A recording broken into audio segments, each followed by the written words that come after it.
आप अगर इस चैनल से नए जुड़े हो तो सब्सक्राइब कीजिए। हमारे चैनल पे बहुत सी डरावनी कहानियाँ मौजूद है, आप उन्हें भी जाके सुनिए, आपको अच्छी लगेगी। मैं अभी अभी नए शहर शिफ्ट हुआ हूँ। मेरी एक सीमेंट के प्लांट में जॉब पक्की हुई थी, तो पहले जाके रहने का जुगाड़ किया और फिर बाद में सामान लेके जाने का सोचा था। मेरा नाम कार्तिक है। मैं एक पावर प्लांट में जॉब करता था। वहाँ मैं लैब में जॉब करता था। भिवापुर नाम का बड़ा सा शहर है ये। मेरे गांव से पास होने के कारण यहाँ काफ़ी पहचान के लोग भी थे, तो मुझे रहने का जुगाड़ करने में ज़्यादा मशक्क़त नहीं करनी पड़ी। मेरी किराए की रूम और प्लांट के बीच में कुछ 20 मील का फासला था। जहाँ प्लांट था वहाँ रहने का कुछ इंतज़ाम नहीं था, तो सबने कहा कि यही भिवापुर में ही रह जाओ। सबकी बात मानकर मैंने यही रूम ले ली। मैं जहाँ रहता था वो घर मालिक एक ऑटो का मालिक था। उनका नाम था हरी काका। सब लोग उनको हरी नाम से बुलाते थे।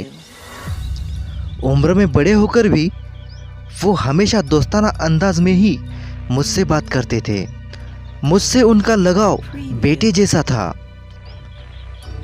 रोज मुझे खाना खाया क्या ये जरूर पूछते और बातें चालू करते। वो हमेशा देर रात तक ऑटो चलाते थे और सुबह भी जल्दी उठकर काम पे चले जाते थे। उनका घर इसी एक ऑटो की कमाई पे चलता था। मुझे पकड़ के एक और किराएदार थे। जैसे तैसे उनका गुजारा इन सब पैसों से हो जाता था, इसलिए वो देर रात तक ऑटो चलाकर कुछ ज़्यादा के पैसे कमाना चाहते थे। लेकिन उनको क्या पता, उनका ये काम एक दिन उनकी जान पे बनाएगा।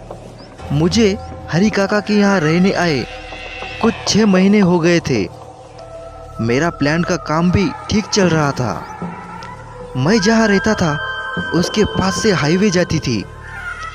सबका कहना था कि उस चौराहे पर बहुत बार एक्सीडेंट से लोगों की जानें गई है।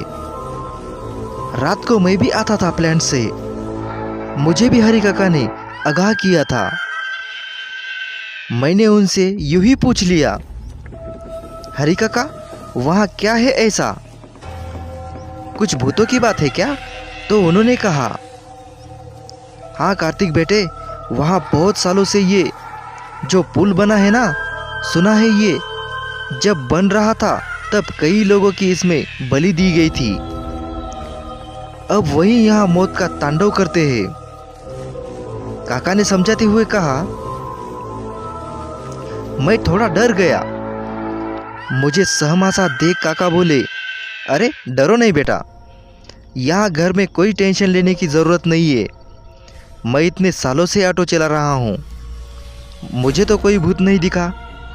हमारी बात हुए अभी कुछ ही दिन हुए थे कि उस चौराहे के पास फिर एक एक्सीडेंट हो गया। समझ नहीं आया कैसे। जब सब लोग देखने गए तो मैं भी साथ में चला गया। एक कार वाला था, चौराहे से आगे जाकर एक खंबे से जाके टकराया था। उसकी मौत जगह पर ही हो गई थी। लेकिन रात को हाईवे इतना चालू रहता है, फिर भी किसी ने उसको वहाँ देखा कैसे नहीं? यही सवाल सब कर रहे थे। उसका एक्सीडेंट हुआ ये बात सुबह सबको पता चली। पुलिस वालों को भी ये हमेशा का रोड एक्सीडेंट लगा। लेकिन काका घर आने के बाद सबको यही कह रहे थे कि ये रोड एक्सीडेंट नहीं था, उस आदमी को भी उन भूतों ने ही मारा है। ऐसे ही दिन बीतते गए। मुझे यहाँ अब साल होने को आया। मैं भूतों पे वैसे तो यकीन नहीं करता, लेकिन सब बोलते हैं तो मन न चाहते हुए भी मानने को तैयार होता है। मेरे दादू का कहना था, आदमी ने निडर रहना अच्छी बात है, पर थोड़ा सा डर भी होना चाहिए। डर से इंसान आने वाले खतरे के लिए तैयार होता है। अचानक आया खतरा निडर संभल नहीं पाता और दुर्घटना होती है। मुझे जब भी कभी रात को अकेले में कहीं सुनसान जगह जाना होता, मेरे दादू की यही बात मैं हमेशा अपने मन में रखता था। जब ये किस्सा मेरे साथ हुआ उसके बाद से तो मैं बहुत डर गया था। वो बारिश की अंधेरी रात थी, अमावस्या की थी कि पता नहीं, लेकिन बाहर बहुत अंधेरा था। घने बादलों की वजह से रात और भी काली लग रही थी। मैं कुछ रात के 12:30 को उस चौराहे पे उतरा। मुझे मेरे प्लांट की बस छोड़ के आगे चली गई। आज प्लांट में शटर डाउन था, इसलिए सभी ने ओवर टाइम किया था, तो लैब वालों को भी रोका गया। 1-2 लोगों के लिए अलग से गाड़ी नहीं भेज सकते थे, तो मुझे बेवजह बिठा के रखा। बारिश बहुत हो रही थी, छाता नहीं था मेरे पास, भीगते हुए जा रहा था। घर उस चौराहे से कुछ 20 मिनट की दूरी पर था। मैं बिना पीछे देखे जल्दी घर जाने के लिए चल रहा था। चौराहा पीछे रह गया, लेकिन ऐसा लगा कि चौराहे से मेरे पीछे कोई चल रहा है। पीछे मुड़ने की मेरी इच्छा थी, पर मुड़ नहीं सका, बस चल रहा था मैं। ऐसे लग रहा था कि अभी घर आ जाएगा, लेकिन मैं पहुंच ही नहीं पा रहा था। घर सामने दिख रहा था, लेकिन क्या हो गया था मुझे? मैं घूम ही रहा था, मुझे समझ नहीं रहा था कि कुछ तो हुआ है मुझे, लेकिन इसमें से मैं बाहर निकल नहीं पा रहा था। मेरे पीछे से कोई मुझे धकेल रहा था। मैं डर जाऊंगा पीछे देख के, इसलिए मुड़ के देखने की हिम्मत नहीं थी मुझ में। अब मैं थक चुका था, चलना नहीं हो रहा था। अब वो मुझे खींच के लेके जा रहा था। मैं खुद को उससे छुड़ा नहीं पा रहा था कि अचानक एक ट्रॉली वाला मेरे पास से हॉर्न मारते हुए गया। लगा मैं जैसे सपने से जाग गया। बारिश भी रुक गई थी और मैं एक जगह रुक गया। अब मेरे आसपास कोई आहट नहीं थी। घड़ी देखी तो सुबह के 4 बज रहे थे। मैं अब और नहीं चलना चाहता था, वहीं बैठ गया। सुबह का इंतज़ार करने लगा। जैसे ही थोड़ा उजाला हुआ, देखा मेरा घर सामने ही था। पता नहीं मैं कहाँ घूम रहा था और मेरे पीछे कौन पड़ा था। रूम पे जाने के बाद मैं सीधा अंदर जाके कपड़े बदल कर सो गया। डर की वजह से मुझे बुखार हो गया था। हरी काका रूम में आए, खैरियत पूछी। उनको मैंने सब बता दिया।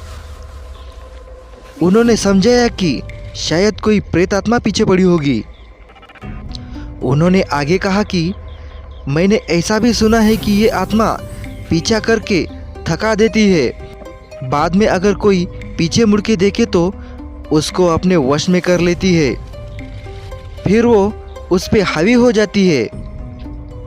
मैंने कहा, हरी काका, मैं आखिर तक पीछे नहीं मुड़ा, लेकिन मुझे अब बहुत डर लग रहा है। हरी काका बोले, जो होना था वो अब बीत चुका है, अब डरो नहीं, कुछ नहीं होगा। शाम को मेरी तबीयत ज़्यादा खराब हुई तो मैं अपने घर चला गया दोस्तों के साथ। वही मेरा इलाज चलता रहा। कुछ 1 हफ्ते बाद मैं वापस रूम पे आया। वहाँ का नज़ारा देख के तो मेरे होश ही उड़ गए। हरी काका एकदम बीमार से हो गए थे, पलंग पर लेटे थे। उनको भी काफ़ी तेज़ बुखार था। मुझे देखकर उन्होंने पास आने का इशारा किया। मैं उनके पास गया। काका बोले, कार्तिक बेटा, तू जिस दिन यहाँ से गया उसी रात को यह हादसा मेरे साथ भी हुआ। मैंने उनको सहमते हुए पूछा क्या हुआ काका? काका ने बोलना चालू किया। मैं उस रात भर ऑटो चलाने का सोच के गया था। मुझे नींद नहीं आ रही थी और सवारी भी मिल रही थी। यहाँ चौराहे से कुल 3 सवारी मुझे कुछ 12 बजे के आसपास मिली थी। सबको नाके तक जाना था। अंदर बैठने के बाद कोई कुछ नहीं बोला तो मैंने ही पूछ लिया, भाई इतनी रात को कहाँ जा रहे हो? नाके पे? उस जगह आत्मा घूमती है। मेरे किराएदार को भी डराया था उसने। इतना बोलने के बाद उनमें से एक बोला, तू अपना काम कर, तुझे भूतों से डर नहीं लगता क्या? काका बोले, लगता है ना भाई, लेकिन इस पेट के लिए रात को काम करता हूँ। नाका आया था, मैंने ऑटो रोका।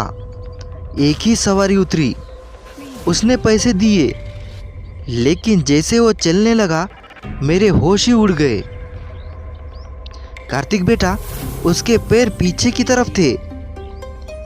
मैं पसीने से तरर हो गया था। दिल जोर जोर से धड़क रहा था। लेकिन ऑटो में 2 लोग और थे, इसलिए मैं खुद को संभाल पाया।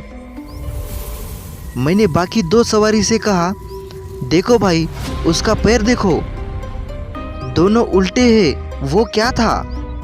तुम्हारे साथ बैठा था, कोई भूत था क्या?